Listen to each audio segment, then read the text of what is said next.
Hello everyone. योजना कुरुक्षेत्र की MCQ हम डिस्कस कर रहे थे। इसमें हमने सितंबर तक के एमसीक्यू देख लिए हैं योजना कुरुक्षेत्र से। ये हम अक्टूबर का 2019 का सारा एमसीक्यू देखेंगे। ओके, स्टार्ट करते हैं। पहला क्वेश्चन है, गांधीवादी रचनात्मक कार्यक्रम के संदर्भ में निम्नलिखित कथनों पर विचार कीजिए।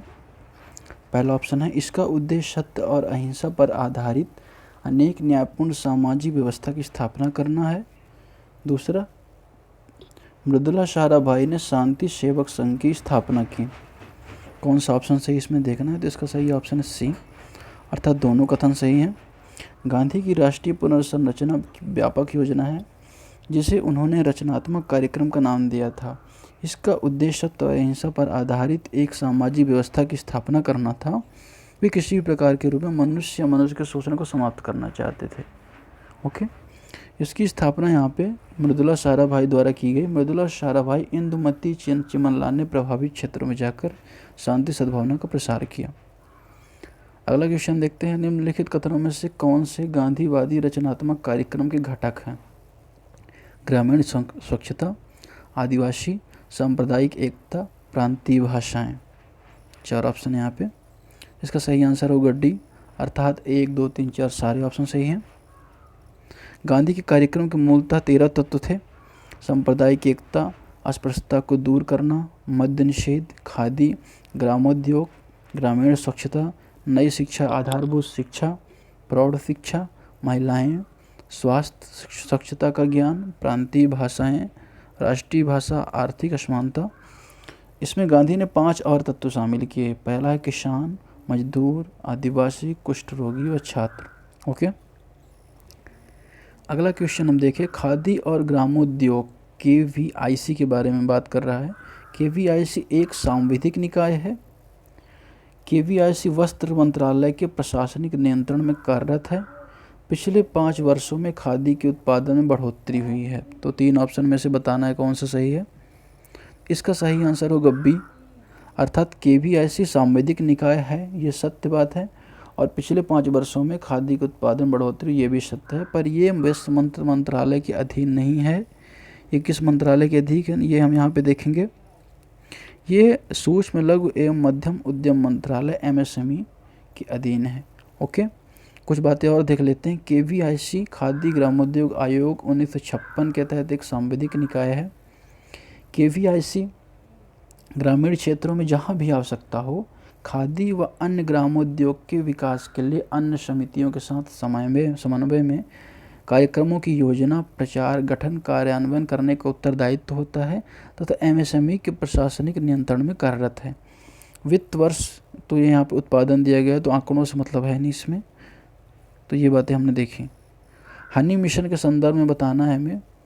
यह पहल मधुमक्खी पालन व इससे जुड़ी गतिविधियों को बढ़ावा देने से शुरू किया गया है और कृषि व कल्याण मंत्रालय द्वारा संचालित है। निम्नलिखित में से कौन सा कथन सत्य है?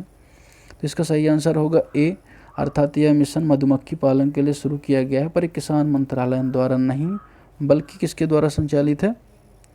यह MSME द्वारा ही संचालित है। यह पहल खादी एवं ग्रामोद्योग KVIC द्वारा संचालित है और KVIC जो है सूक्ष्म लघु एवं मध्यम उद्यम मंत्रालय के नियंत्रण में आता है। तो यहाँ पे हमने देखे कुछ मिशन के बारे में। अगर देखें, किसानों को मधुमक्खी पालन संबंध में जागरूकता प्रशिक्षण हेतु बी बॉक्स प्रदान किए जाते हैं। इस मिशन को अगस्त 2017 में शुरू किया गया था। स्वीट रिवॉल्यूशन के अनुरूप में इसे लॉन्च किया गया था। ओके, इसके साथ ही KVIC के अंतर्गत आता है, तो ये हमने देख लिया। निम्नलिखित कथनों पर विचार करना है। पहला कथन क्या है? पहला कथन है कि बंगाल विभाजन बंग भंग का विरोध करने के लिए 1905 में स्वदेशी आंदोलन की शुरुआत हुई। दूसरा कथन क्या कह रहा है? बंगाल के बाहर स्वदेशी आंदोलन का प्रसार नरमपंथियों ने किया। तीसरा ऑप्शन है, भारतीय राष्ट्रीय कांग्रेस ने बनारस सत्र में स्वदेशी आंदोलन का समर्थन किया। चौथा ऑप्शन है, बाल गंगाधर तिलक ने वर्ष 1905 में भारतीय राष्ट्रीय कांग्रेस के बनारस सत्र की अध्यक्षता की। ऐसे बहुत सारे टॉपिक क्वेश्चन इसमें कवर होंगे। कौन सा कथन सही? इसमें सी सही है, अर्थात पहला सही है, 1905 में शुरुआत हुई, और तीसरा सही है, बनारस सत्र में स्वदेशी आंदोलन का समर्थन किया गया। बाकी ये नरमपंथियों द्वारा नहीं था और तिलक ने तो कभी अध्यक्षता ही नहीं की कांग्रेस की। तो ये ऑप्शन दोनों गलत हैं। इसके अलावा कुछ डिटेल अगर हम देखें तो स्वदेशी आंदोलन की उत्पत्ति विभाजन विरोधी आंदोलन से हुई थी, जिसे बंग भंग के ब्रिटिश सरकार के निर्णय के विरोध में उद्देश्य शुरू किया गया था। जब लॉर्ड कर्जन ने जुलाई 1905 में बंगाल विभाजन की घोषणा की, तब भारतीय राष्ट्रीय कांग्रेस ने बंगाल में स्वदेशी आंदोलन छेड़ दिया। स्वदेशी आंदोलन का एक विरोध आंदोलन के रूप में शुरू हुआ, जो बाद में बहिष्कार आंदोलन के रूप में आगे बढ़ गया। तिलक, लाला लाजपत राय, बिपिन चंद्र पाल, अरविंद घोष के नेतृत्व में उग्रपंथी चाहते थे कि यह आंदोलन बंगाल के बाहर देश के अन्य भाग में फैले, जबकि नरमपंथी ऐसा नहीं कह रहे थे। विदेशी वस्तुओं के बहिष्कार से आगे बढ़ते हुए यह स्वराज प्राप्ति के लक्ष्य के साथ एक महत्वपूर्ण राजनीतिक जन संघर्ष के रूप में धारण करे। अर्थात जो गर्मपंथी थे वह चाहते थे कि स्वदेशी आंदोलन सिर्फ बंगाल में ना रहे बल्कि पूरे देश में हो और यह एक स्वराज के लक्ष्य की ओर बढ़े। पर उस समय क्या था, नरमपंथियों का प्रतिनिधित्व था, इसलिए वो इसे बढ़ावा देने के लिए तैयार नहीं थे। इसके साथ ही कांग्रेस ने वर्ष 1905 में गोखले की अध्यक्षता में, गोपाल कृष्ण गोखले की अध्यक्षता में आयोजित बनारस सत्र में इस संकल्प को पारित किया था। इसमें दो बातें थी। पहली, बंगाल विभाजन कर्जन की प्रतिक्रियावादी नीतियों की आलोचना करना। दूसरा, बंगाल के विभाजन विरोधी स्वदेशी आंदोलन का समर्थन करना। तो ये यहाँ पे दो बातें हैं यहाँ पे जिसे हम ध्यान में रखेंगे। फिर अगले क्वेश्चन में चलते हैं, हम देखते हैं क्या है। स्वदेशी की गांधीवादी अवधारणा के संबंध में निम्नलिखित कथनों पर विचार कीजिए, कौन सा कथन सही है। यह स्वराज प्राप्ति का एक साधन है। दूसरा, यह एक ऐसी आर्थिक प्रणाली है जहां उत्पादन, वितरण, उपभोग के बीच एक चेतन संबंध है। तीसरा, इसका उद्देश्य विकेंद्रीकृत राजनीतिक व्यवस्था की स्थापना करना है। कौन सा कथन सत्य है बताना है हमें। तो इसका कथन है तीनों सत्य है। देखते हैं। स्वदेशी की गांधीवादी अवधारणा एक सार्वभौमिक अवधारणा है, भले इसे भारतीय स्वतंत्रता संघर्ष के संदर्भ में प्रस्तावित किया गया था। महात्मा गांधी ने भारत के लिए स्वराज की प्राप्ति हेतु स्वदेशी का एक माध्यम के रूप में उपयोग किया। भारत के स्वतंत्रता संघर्ष में विश्व के विभिन्न भागों में कई अहिंसक सतत संघर्षों को प्रेरणा दी। तो कथन एक सही है। इसके अलावा दूसरा कथन भी सत्य है, जिसे आप यहाँ पर पढ़ सकते हैं PDF में, और तीसरा कथन भी सत्य है। तीसरा कथन अगर देखें तो राजनीति में स्वदेशी का उपयोग, स्वदेशी संस्थाओं का पुनरुद्धार करना, जैसे पंचायती राज वगैरह का विचार, ये सब था। अगला क्वेश्चन देखें, निम्नलिखित कथनों पर विचार कीजिए। पहला, महात्मा गांधी द्वारा वर्ष 1933 में इंडियन ओपिनियन की शुरुआत की थी। दूसरा, दक्षिण अफ्रीका में महात्मा गांधी द्वारा स्थापित टॉलस्टॉय फार्म पहली आश्रम व्यवस्था थी। तो इसका सही आंसर क्या होगा। इसका सही आंसर होगा ए, महात्मा गांधी द्वारा 1903 में इंडियन ओपिनियन की शुरुआत की थी, पर दक्षिण अफ्रीका में टॉलस्टॉय फार्म पहली आश्रम व्यवस्था नहीं थी। ओके, तो क्या क्यों नहीं थी। वर्ष 1910 में दक्षिण अफ्रीका के ट्रांसवाल में गांधी ने टॉलस्टॉय फार्म की स्थापना की। यह कम्युनिटी यह महात्मा गांधी के नेतृत्व में चल रहे तत्कालीन सत्याग्रह आंदोलन का मुख्यालय बना, ना कि 1903 में। ओके, ये कथन इसलिए गलत हो जाएगा। जॉन रस्किन की किताब अनटू द लास्ट, किसकी पुस्तक, जॉन रस्किन की। इससे प्रेरित होकर 1904 में महात्मा गांधी ने अपने पहले आश्रम फिनिक्स सेटलमेंट की स्थापना की। तो पहला आश्रम कौन था गांधी जी का, फिनिक्स सेटलमेंट। दूसरा, और ये टॉलस्टॉय 1910 में हुआ था। 1904 में कौन सा था, फिनिक्स सेटलमेंट। इसके अलावा महात्मा गांधी ने दक्षिण अफ्रीका में ब्रिटिशों द्वारा किए गए नस्ली भेदभाव के विरोध में भारतीयों का पक्ष रखने के लिए बढ़ती आवश्यकता को देखते हुए 1903 में इंडियन ओपिनियन समाचार पत्र को प्रकाशित करना प्रारंभ किया। तो ये बात है यहाँ पे। ओके, इसके अलावा नेक्स्ट क्वेश्चन हम देखें, निम्नलिखित कथनों पर गांधीवादी दर्शन सामाजिक उत्तरदायित्व का मार्गदर्शक है। ऑप्शन दिए गए हैं स्वराज, सत्याग्रह, न्यासिता या अस्तेय। तो इसका सही आंसर न्यासिता। क्यों। यह एक व्यापक अवधारणा है जिसमें उद्योग कंपनी के आधार पर कई रूप हो सकते हैं। इसके तहत व्यवसायियों को द्वारा अपने ब्रांड को बढ़ावा देने के साथ साथ समाज को लाभान्वित करने की कोशिश की जाती है। ओके, इसके साथ ही CSR के बारे में देख लेते हैं।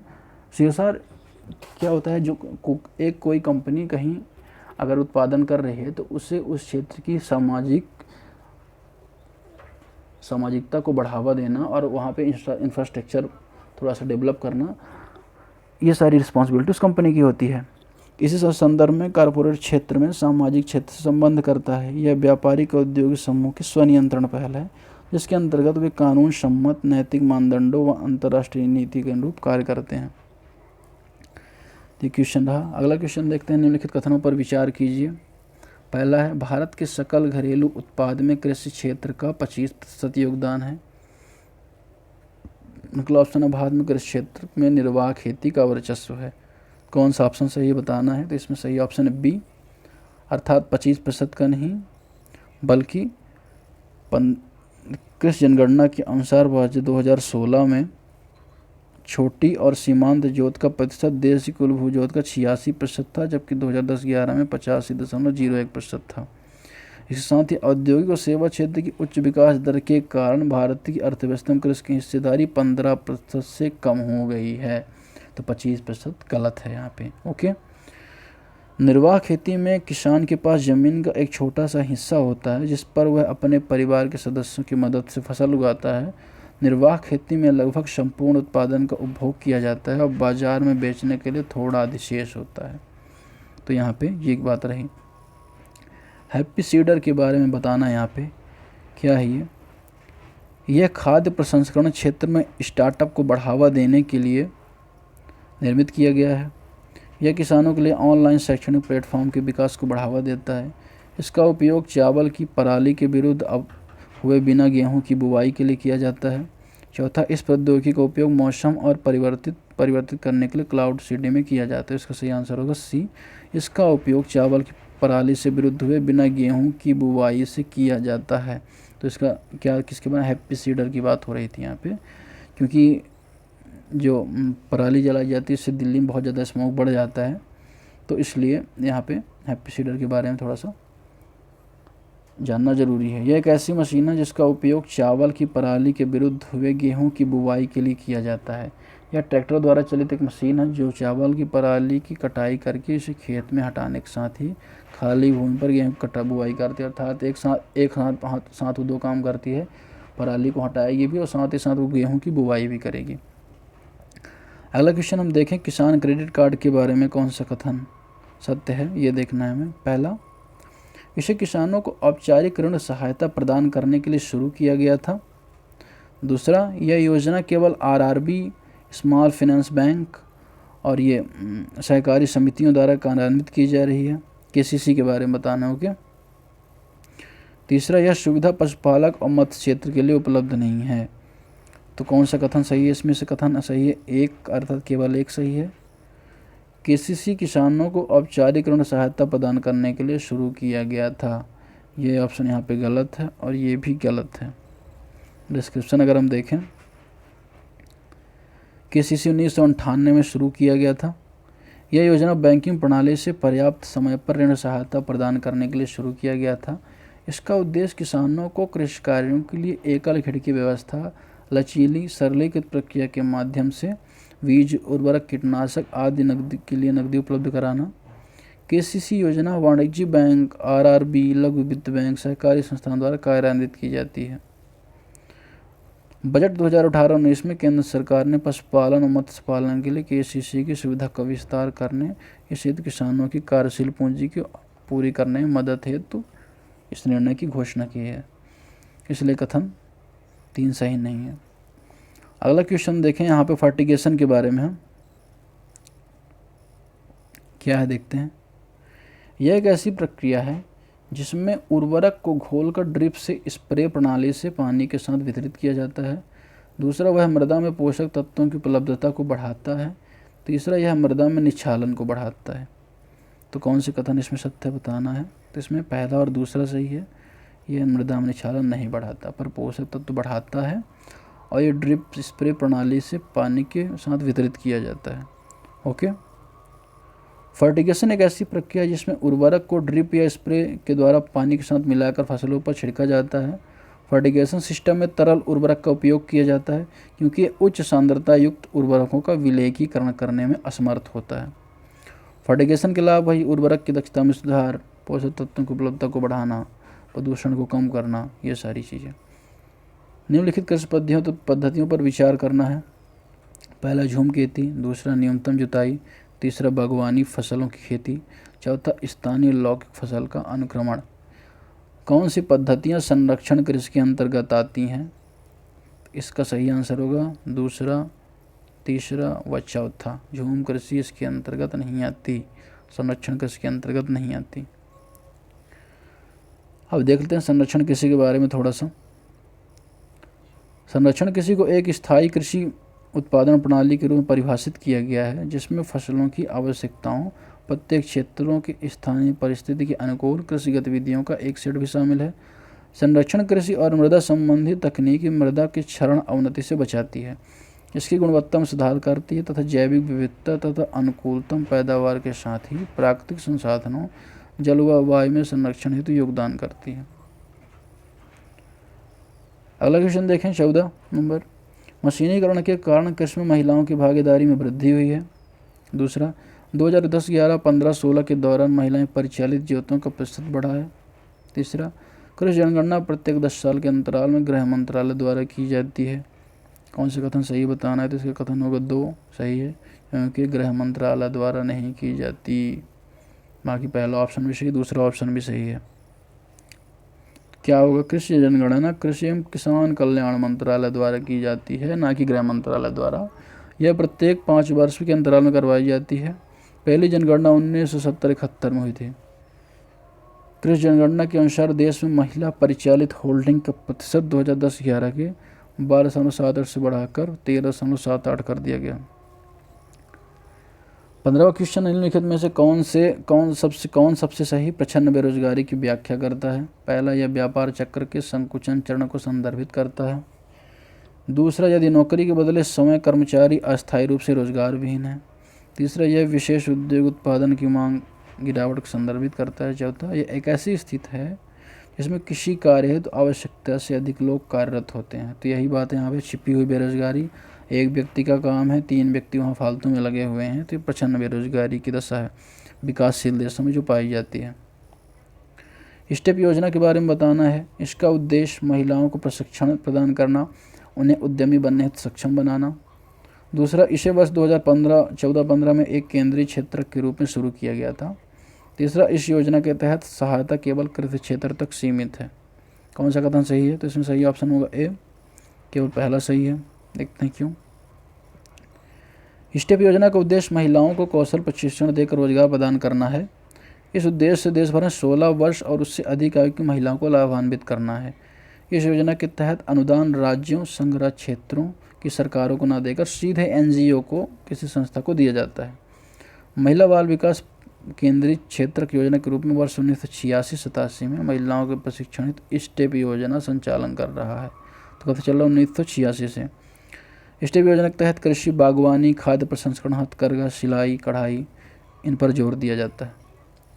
निम्नलिखित कथनों में से किस राज्य में कुदुम्बश्री मिशन शुरू हुआ है? सही है। कौन सा? तमिलनाडु, कर्नाटक, महाराष्ट्र, केरल। तो इसका सही ऑप्शन हो केरल। कुदुम्बश्री केरल सरकार की राज्य गरीबी उन्मूलन मिशन द्वारा कार्यान्वित गरीबी उन्मूलन महिला सशक्तिकरण कार्यक्रम है। मलयालम भाषा में कुदुम्बश्री का अर्थ परिवार की समृद्धि। यह स्पेम के साथ साथ कुदुम्बश्री सामुदायिक नेटवर्क का प्रतिनिधित्व करता है। इसकी स्थापना 1997 में हुई थी, 3 सदस्यीय टास्क फोर्स की सिफारिशों के बाद। तो कुदुम्बश्री योजना कहाँ है? केरल। 0 बजट नेचुरल फार्मिंग के संदर्भ में बताना है। यह सभी फसलों के उत्पादन की शुद्ध सामान्य लागत को शून्य कर देता है। दूसरा, तेलंगाना शून्य प्राकृतिक बजट कृषि नीति को लागू करने का पहला राज्य बना। तो हमने पिछले वीडियो में देखा था, तेलंगाना नहीं बल्कि आंध्र प्रदेश बना है। कौन सा कथन सही? तो दूसरा इसमें सही नहीं है। ओके। 19वां क्वेश्चन देखें। चंपारण सत्याग्रह, खेड़ा सत्याग्रह, बारदोली सत्याग्रह, एका आंदोलन किसका नेतृत्व महात्मा गांधी ने किया था? तो इसका सही आंसर होगा बी, केवल चंपारण और खेड़ा का बारदोली का सरदार पटेल ने किया था। ओके। 1917 में चंपारण में गांधी जी ने सत्याग्रह का नेतृत्व किया। यह ब्रिटिश औपनिवेशिक काल के दौरान बिहार चंपारण जिले में किसान विद्रोह था। यह आंदोलन ब्रिटिश जमींदारों द्वारा किसानों को नील की खेती के लिए बाध्य करने तथा बहुत कम दाम देने के विरोध में किया गया था। फिर 1918 में गांधी जी ने गुजरात के खेड़ा में किसानों के समर्थन में आंदोलन किया उच्च करों के कारण। 1928 में बारदोली में सरदार पटेल ने नेतृत्व किया। और एका आंदोलन अवध क्षेत्र में था, इसका किसान आंदोलन था। इस आंदोलन का नेतृत्व निम्न जाति के नेता मदार पाशी ने किया था। आंदोलन का मुख्य कारण उच्च लगान की दर कुछ क्षेत्रों में निर्धारित किए गए लगान के 50% से अधिक थी। ठेकेदारों द्वारा किसानों को उत्पीड़न किया जाना भी इस आंदोलन का प्रमुख कारण था। इस आंदोलन से प्रेरणा कांग्रेस और खिलाफत आंदोलन से प्रदान की गई। तो ये भी ऑप्शन इसमें सही है। इसके अलावा नेक्स्ट क्वेश्चन देखिए, सारंगी समिति के बारे में बताना है। तो किसका संबंध है? इसका किसानों के ऋण संबंधी मुद्दों से संबंधित है। सारंगी समिति किससे? किसानों के ऋण संबंधी मुद्दों से। 2009 में इसका गठन किया गया था। इस समिति की अध्यक्षता यूसी सारंगी ने की थी। ओके, ये रहा अक्टूबर का वीडियो। धन्यवाद।